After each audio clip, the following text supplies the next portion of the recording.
श्री अद्वैताचार्य की पहली मार्तवक श्री गौरांग उन्माद अवस्था में भी अपनी स्नेहमयी जननी को एकदम नहीं भूले थे।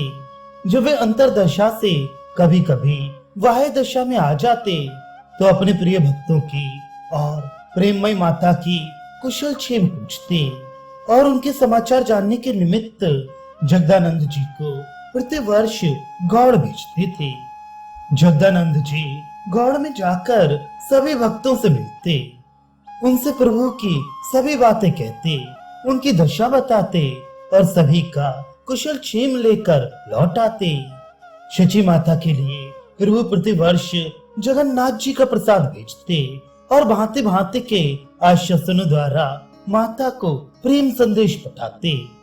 प्रभु के संदेश को कविराज गोस्वामी के शब्दों में सुनिए।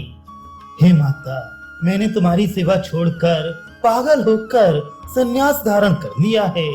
ये मैंने धर्म के विरुद्ध आचरण किया है। मेरे इस अपराध को तुम चित्त में मत लाना। मैं अब भी तुम्हारे अधीन हूँ। निमाई अब भी तुम्हारा पुराना ही पुत्र है। नीलाचल में मैं तुम्हारी ही आज्ञा से रह रहा हूँ और जब तक जीऊंगा तब तक नीलाचल को नहीं छोड़ूंगा।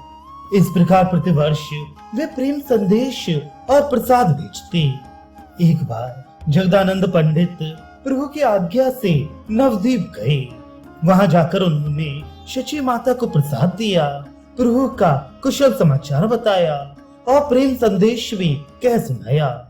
निमाई को ही सर्वस्व समझने वाली माँ अपने प्यारे पुत्र की ऐसी दयनीय दशा सुनकर फूट फूट कर रोने लगी। उसके अति क्षीण शरीर में अब अधिक दिनों तक जीवित रहने की सामर्थ्य नहीं रही थी। जो कुछ थोड़ी बहुत सामर्थ्य थी सो भी निमाई की ऐसी भयंकर दशा सुनकर उसके शोक के कारण विलीन हो गई। माता अब अपने जीवन से निराश हो बैठी। निमाई का चंद्रवदन अब जीवन में फिर देखने को ना मिल सकेगा। इस बात से माता की निराशा और भी बढ़ गई। वे अब इस विश्व में जीवन भार को बहुत दिनों तक ढोते रहने में असमर्थ सी हो गई। माता ने पुत्र को रोते रोते आशीर्वाद पठाया और जगदानंद जी को प्रेम पूर्वक विदा किया। जगदानंद जी वहां से अन्य भक्तों के यहाँ होते हुए श्री अद्वैताचार्य जी के घर गए। आचार्य ने उनका अत्यधिक स्वागत सत्कार किया और प्रभु के सभी समाचार पूछे। आचार्य का शरीर भी अब बहुत वृद्ध हो गया था। उनकी अवस्था 90 से ऊपर पहुंच गई थी, खाल लटक गई थी। अब वे घर से बाहर बहुत ही कम निकलते थे। जगदानंद को देखकर मानो फिर उनके शरीर में नव यौवन का संचार हो गया और वे एक एक करके सभी विरक्त भक्तों का समाचार पूछने लगे। जगदानंद जी 2-4 दिन आचार्य के यहाँ रहे। जब उन्होंने प्रभु के पास जाने के लिए अत्यधिक आग्रह किया तब आचार्य ने उन्हें जाने की आज्ञा दे दी और प्रभु के लिए एक पहले युक्त पत्र भी लिख कर दिया। जगदानंद जी उस पत्र को लेकर प्रभु के पास पहुंचे। महाप्रभु जब बाह्य दशा में आए तब उन्होंने सभी भक्तों के कुशल समाचार पूछे। जगदानंद जी ने सबका कुशल क्षेम बताकर अंत में प्रभु की आज्ञा से वे सुनाने लगे। प्रभु को कोटि कोटि प्रणाम कर लेने के अनंतर उसमें ये पहली थी।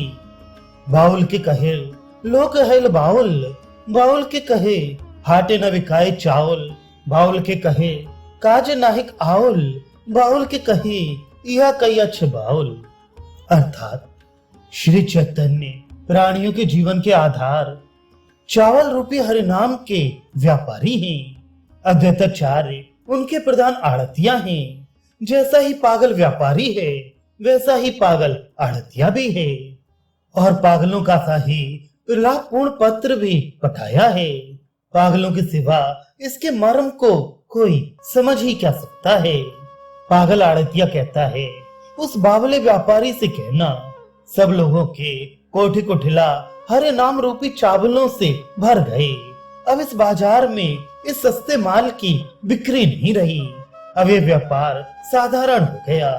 तुम जैसे उत्तम श्रेणी के व्यापारी की योग्य अब यह व्यापार नहीं, इसलिए अब इस हाट को बंद कर दो। बावले व्यापारी को बावले आड़तिया ने ये संदेश भिजवाया है। सभी समीप में बैठे हुए भक्त इस विचित्र पहेली को सुनकर हंसने लगे। महाप्रभु मन ही मन इसका मर्म समझकर कुछ मंद मंद मुस्कुराए और जैसी उनकी आज्ञा इतना कहकर चुप हो गए।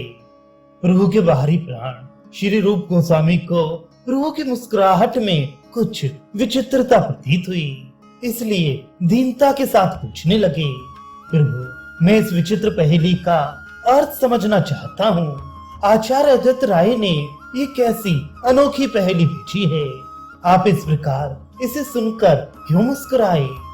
प्रभु ने धीरे धीरे गंभीरता के स्वर में कहा, अद्वैताचार्य कोई साधारण आचार्य तो है ही नहीं, वे नाम के ही आचार्य नहीं हैं, किंतु आचार्य पने के सभी कार्य भली भांति जानते हैं। उन्हें शास्त्रीय विधि के अनुसार पूजा पाठ करने की सभी विधि मालूम है। पूजा में पहले तो बड़े सत्कार के साथ देवताओं को बुलाया जाता है, फिर उनकी षोडशोपचार रीति से विधिवत पूजा की जाती है, यथा स्थान पधराया जाता है। जिस मांगलिक कार्य के निमित्त उनका आह्वान किया जाता है और वे कार्य जब समाप्त हो जाता है, तब देवताओं से हाथ जोड़कर कहते हैं, गच्छ गच्छ परम स्थानम, अर्थात अब अपने परम स्थान को पधारिए। संभवतः यही उनका अभिप्राय हो। वे ज्ञानी पंडित हैं, उनके अर्थ को ठीक ठीक समझ ही कौन सकता है। इस बात को सुनकर स्वरूप गोस्वामी कुछ अन्य मनस से हो गए। सभी को पता चल गया कि महाप्रभु अब शीघ्र ही लीला संवरण करेंगे। इस बात के स्मरण से सभी का हृदय फटने सा लगा। उसी दिन से प्रभु की उन्माद अवस्था और भी अधिक बढ़ गई। वे रात दिन उसी अंतरदशा में निमग्न रहने लगे। प्रतिक्षण उनकी दशा लोकबाह्य से ही बनी रहती थी। कविराज गोस्वामी के शब्दों में सुनिए, शरीर सुन्न पड़ जाता है, कपकपी छूटने लगती है, शरीर से पसीना बहने लगता है, मुख मिलान हो जाता है, आंखों से अश्रुधारा बहने लगती है, गला भराता है, शब्द ठीक ठीक उच्चारण नहीं होते, देह रोमांचित हो जाती है, हंसते हैं, जोरों से रुदन करते हैं, नाचते हैं, गाते हैं, उठ उठकर इधर उधर भागने लगते हैं, क्षण भर में मूर्छित होकर भूमि पर गिर पड़ते हैं। प्यारे पगले दयालु चैतन्य के इस पागलपन में हमारा कुछ भी साझा नहीं है।